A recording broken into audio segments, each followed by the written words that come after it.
নমস্কার, সকলকে প্রণাম জানিয়ে আজকের যে কবিতাটি পাঠ করব, কবিতার নাম প্রশ্ন। কলমে বিশ্বকবি রবীন্দ্রনাথ ঠাকুর, কণ্ঠ দিয়েছেন মল্লিকা দোলই।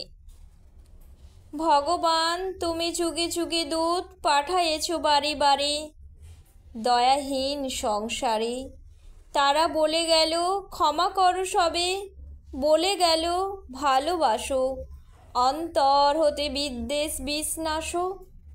বরণীয় তারা, স্মরণীয় তারা, তবুও বাহির দ্বারে আজি দুর্দিনে ফিরানু তাদের ব্যর্থ নমস্কারে।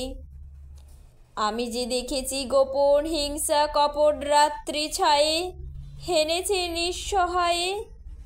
আমি যে দেখেছি প্রতিকারহীন শক্তের অপরাধে বিচারের বাণী নীরবে নিভৃতে কাঁদে।